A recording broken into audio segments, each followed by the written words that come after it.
30,000 కోట్ల రూపాయలతో ఒక ప్రాజెక్ట్ తయారు చేసి గవర్నమెంట్ 30,000 కోట్లు ఖర్చు పెట్టి ప్రైవేట్ కింద అంటే ఇన్వెస్ట్మెంట్ వ్యవసాయ ఆధార పరిశ్రమలు ఇన్ఫ్రాస్ట్రక్చర్ దీనికి అదనంగా ఒక 70,000 కోట్లు అంటే హార్టికల్చర్కు మాత్రం 1,00,000 కోట్ల రూపాయల పెట్టుబడితో 1,000 మిలియన్ మెట్రిక్ టన్నులు 40 లక్షల ఎకరాల్లో దేశంలోనే కాదు ప్రపంచంలో ఒక ప్రాంతంలో ఎక్కడెక్కడ కనపడదు అన్ని రకాల పంటలు ఇక్కడ పడతాయి పండిస్తామని కూడా నేను మీకు తెలియజేస్తున్నాను. ఇదే కాదు దిశ ఓసారి పంటలు వేసినప్పుడు ఒడిదుడుకులు వస్తాయి పొగాకు ఇక్కడ మన రాష్ట్రంలో మేము ఆలోచించే విధానం అన్నీ కూడా వాణిజ్య పంటలకు వెళ్ళాలని రెండోది రైతుకు గిట్టుబాటు ధర రావాలని ఈరోజు మీరు ఒకసారి చూస్తే కోకో ప్రోత్సహిస్తున్నాం ఏలూరు దగ్గర రాబోయే రోజుల్లో కోకో సిటీ ప్రపంచంలో మొట్టమొదటి సిటీ ఏలూరు దగ్గర వస్తుందని చెప్పి కూడా నేను మీకు తెలియజేస్తున్నాను. కాఫీ అరకు కాఫీ ఇది ఒక గ్లోబల్ బ్రాండ్గా తయారయ్యే పరిస్థితి వచ్చింది. మన ప్రాంతంలో గిరిజనులు పండించే అరకు ప్రపంచవ్యాప్తంగా పాపులారిటీ వచ్చే పరిస్థితి తీసుకొచ్చాం. పొగాకు మామిడి ఉల్లి కోకో ఇబ్బందులు వస్తే 588 కోట్ల రూపాయలు వాళ్లకు మార్కెట్ ఇంటర్వెన్షన్లు ఇచ్చి వాళ్ళని ఆదుకున్నాం. ఇంకొక పక్కన దేశం మీరు ఒకసారి చూస్తే అక్వా దేశంలోనే మనం నెంబర్ 1గా ఉన్నాం. ఇప్పుడు ఈ సంవత్సరం కూడా 17% గ్రోత్ రేట్ వచ్చింది. దేశంలో ఎగుమతుల్లో 34% మన దగ్గర నుంచి వస్తుంది. అందుకే అక్వా జోన్ని పెద్ద ఎత్తున అభివృద్ధి చేసి ఇంత మునుపు మాయమాటలు చెప్తే ₹1.50 యూనిట్ కరెంట్ ఇచ్చి మళ్ళీ అక్వాని రివైవ్ చేసిన ఘనత ఎన్డీఏ ప్రభుత్వానికి దక్కిందని చెప్పి కూడా నేను మీకు తెలియజేస్తున్నాను. దీంతో నాకు ఏమాత్రం అనుమానం లేదు. ఇప్పుడు మీరు చూస్తే చేపల ఉత్పత్తిలో 29%, రొయ్యల ఉత్పత్తిలో 75% మన దగ్గరనే ఉంది.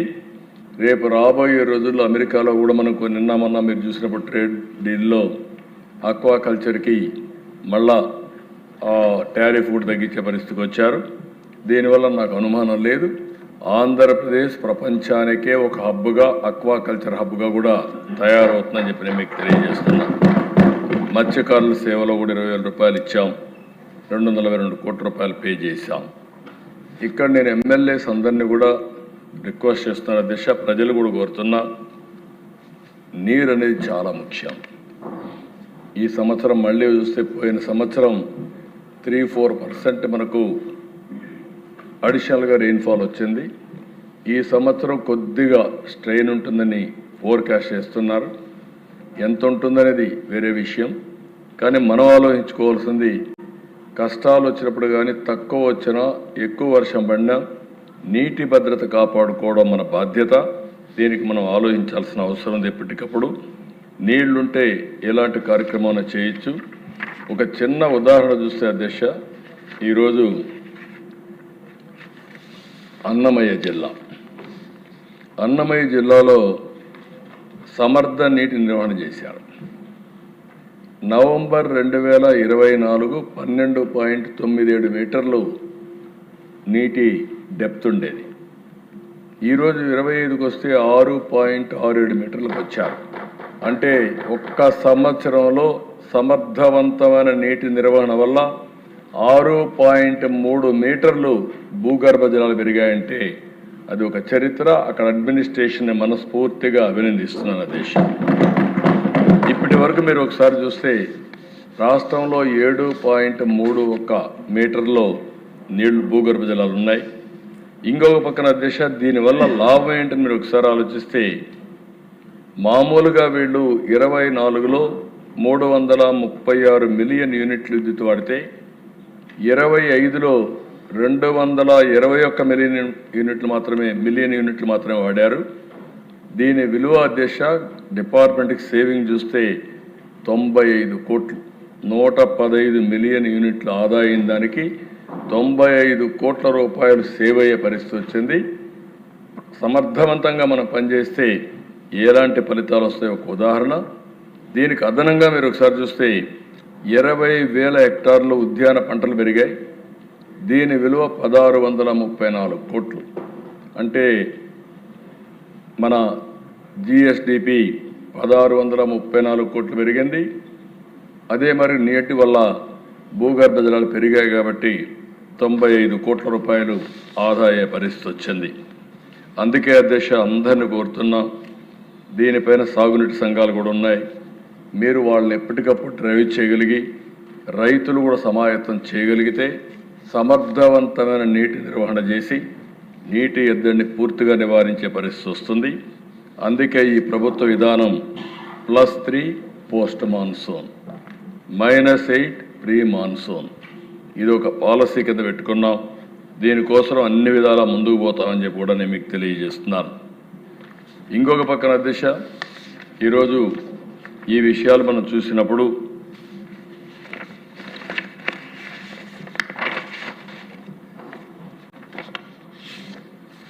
నేను ఒకటే రైతులందరూ విజ్ఞప్తి చేస్తున్నా, ఎక్కడికక్కడ ఇప్పుడిప్పుడు దీనికి అవసరమైనటువంటి మెకానిజం పెట్టాం, టెక్నాలజీ అంతా కూడా ఇంటిగ్రేట్ చేశాం. ఇవన్నీ ఇంటిగ్రేట్ చేసి రాబోయే రోజుల్లో రైతులకు పూర్తిగా అండగా ఈ ప్రభుత్వం ఉంటుందని మరొకసారి ఈ శాసనసభ ద్వారా అందరికీ విజ్ఞప్తి చేస్తున్నా. అయితే మేము ఇచ్చే విధానాలను మీరు కూడా అర్థం చేసుకోవాల్సిన అవసరం ఉంది. ఉదాహరణకు ఒకసారి ఆలోచిస్తే అధ్యక్ష, టెనెంట్ ఫార్మర్స్, ఓసారి టెనెంట్ ఫార్మర్స్ కూడా అంటే ఊహించిన దానికంటే ఎక్కువ పంట వేసేయడం, ఒక్కొక్క 40 ఎకరాలు 30 ఎకరాలు వేసేయడం. దీనివల్ల ఓసారి నష్టం వస్తే కోలుకోలేని దెబ్బతినడం, ఇలాంటి సమస్యలు కూడా వస్తున్నాయి. ఏది చేసినా ఒక పద్ధతి ప్రకారం చేయడం, టెనెంట్ ఫార్మర్స్ కూడా ఆదుకోవడానికి ఎంతవరకు చేయాలో చేస్తాం. వాళ్ళల్లో కూడా పరిమితులు పెట్టుకొని చేస్తే చాలా బాగుంటుందని వారికి కూడా విజ్ఞప్తి చేస్తున్నాను. రెండో అతి ముఖ్యమైన ప్రోగ్రాం దిశ ఇండ్లు. మీరు కూడా మీ ఆవేదన చెప్పారు, నేను ఆ విషయాలన్నీ ఇక్కడ మాట్లాడలేదు. కానీ అప్పుడు జరిగినటువంటి అవినీతి, ల్యాండ్ ఎక్విజిషన్లో, అదే మరిగా హౌసింగ్లో చాలా అవినీతి జరిగిందని అనేక ఆరోపణలు ఉన్నాయి. కడాన శాండ్ పాలసీ కూడా ఏ విధంగా దుర్వినియోగం చేశారో మొత్తం మనందరం చూసాం. అవన్నింటిపైన కూడా ఎంక్వైరీలు జరుగుతున్నాయి. ఇంకా ఎవరి దగ్గర ఇన్ఫర్మేషన్ ఉంటే అది కూడా ఇవ్వండి. అవన్నీ తీసుకొని తప్పకుండా చట్టపరంగా ఎవరు తప్పు చేసినా తప్పించుకోలేని విధంగా శిక్షిస్తామని చెప్పి కూడా నేను మీకు తెలియజేస్తున్నాను. ఇక్కడికి వచ్చినప్పుడు అధ్యక్ష, ఈరోజు ప్రభుత్వ విధానం 29 లోపల అందరికీ ఇంటి జాగా ఇవ్వాలని. ఈరోజు మనం చూస్తే 2,20,000 మందికి ఇంటి జాగాలు లేవు. అవన్నీ ఎన్యూమరేట్ చేస్తున్నాం. వాళ్ళకందరికీ ఇంటి జాగాలు ఇచ్చే కార్యక్రమానికి శ్రీకారం చుట్టాం. పట్టణ ప్రాంతాల్లో 2 సెంట్లు, గ్రామీణ ప్రాంతాల్లో 3 సెంట్లు. ఎక్కడన్నా కానీ ఇంటి జాగా దొరక్కపోతే అపార్ట్మెంట్స్ కూడా కట్టించి 1+2గానే మరి కట్టించి అందరికీ ఇల్లు ఇవ్వాలనేది ఈ ప్రభుత్వం యొక్క డెసిషన్ అని చెప్పి కూడా నేను మీకు తెలియజేస్తున్నా. ఈ సంవత్సరం డిసెంబర్ వరకు లాస్ట్ ఇయర్ అయితే మీరు చూశారు. ఇప్పుడే రాయచోట్ల నేనే వెళ్ళి 3 లక్షల ఇండ్లకు ఆ రోజు ప్రారంభం చేశాం. ఈ సంవత్సరం ఉగాది మార్చి కంటే ముందు, ఉగాది కంటే 2 రోజుల ముందు 3 లక్షల ఇండ్లు గృహప్రవేశాలు చేస్తామని చెప్పి మీకు హామీస్తున్నాం. అదే సమయంలో జూన్ 2026 2,50,000కి చేస్తాం. అదే మరి సెప్టెంబర్లో ఇంకొక 2,10,000 చేస్తాం. ఈ ఒక్క సంవత్సరంలోనే 26 లోపల 10,60,000 ఇండ్లు పూర్తి చేసి గృహప్రవేశాలు చేస్తాం.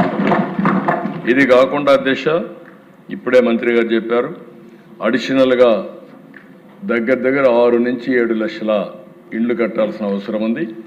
గవర్నమెంట్ ఆఫ్ ఇండియా కూడా మొన్నే ఆ పోర్టల్ కూడా ఓపెన్ చేశారు. ఎలిజిబుల్ పర్సన్స్ అందరినీ కోరుతున్నా, ఇప్పటి వరకు ఇళ్ళు రాని వాళ్ళందరూ అప్లై చేసుకోండి. వాళ్ళు కూడా ఎగ్జామిన్ చేసి మేము కూడా పర్సూ చేసి అందరికీ, ఇల్లు లేని వారందరికీ ఇళ్ళు కట్టించే బాధ్యత అటు కేంద్రం ఇటు రాష్ట్రం 2 ప్రభుత్వాలు తీసుకుంటామని హామీ ఇస్తున్నా. ఇప్పుడే వారు చెప్పినట్టు ఎస్సీలకు కానీ, ఎస్టీలకు కానీ, బీసీలకు కానీ, మైనారిటీకి కానీ అదనంగా కూడా ఆర్థిక సహాయం చేస్తున్నాం. ఈ ప్రభుత్వ విధానం ఒకటే, పేదవాళ్ళందరికీ ఇల్లు కట్టించాలని, ఒక భద్రత, ఒక భరోసా ఇవ్వాలని ఆలోచనతో ముందుకు పోతున్నాం. తప్పకుండా ఇది కూడా చేస్తా అని చెప్పి తెలియజేసుకుంటూ, రాజకీయ కక్షలంటే దిశ 2019 దగ్గర 2,70,000 ఇండ్లు కట్టుకున్నారు. దగ్గర 913 కోట్ల రూపాయలు ఖర్చు పెట్టారు. ఆ రోజు తెలుగుదేశం పార్టీ హయాంలో స్టార్ట్ చేశారు కాబట్టి కక్ష కట్టి వాళ్ళకి డబ్బులు ఇవ్వకుండా ఇబ్బంది పెట్టే పరిస్థితి వచ్చారు. కేంద్రంలో కూడా రికార్డ్స్ పోనీయకుండా చేశారు. ఏదేమైనా నేను ఫైనాన్స్ చెప్పాను, మాకు ఒక మోరల్ రెస్పాన్సిబిలిటీ ఉంది, బాధితులను ఆదుకోవాలి. వాళ్ళ తప్పు కాదు, ఆనాటి పాలకుల తప్పు. ఆ తప్పుని మనం ఏదో విధంగా కరెక్ట్ చేయాలని చెప్పి చాలా స్పష్టంగా ఆదేశాలు ఇచ్చా. తొందరలోనే వాళ్ళందరికి కూడా సహాయం చేయడానికి ముందుకు వస్తామని మరొకసారి హామీ ఇస్తూ, ఈరోజు ఈ ప్రభుత్వం ఒక పక్క రైతులను ఆదుకోవడం, ఇంకొక పక్కన పేదవాళ్ళందరికీ 2029 లోపల ఇల్లు కట్టించడమే కాకుండా ఇంటి జాగా లేని వారికి ఇంటి జాగాలు ఇచ్చే బాధ్యత తీసుకుంటామని మరొకసారి విజ్ఞప్తి చేస్తూ సెలవు తీసుకుంటాను. ధన్యవాదాలు. ఇప్పుడు నిధుల కొరకు అభ్యర్థనలపై ఓటింగ్. 27వ అభ్యర్థన కింద వ్యవసాయ శాఖకు 11,535 కోట్ల 90,97,000 రూపాయలకు మించని సొమ్మును ప్రభుత్వానికి మంజూరు చేయాలి. 28వ అభ్యర్థన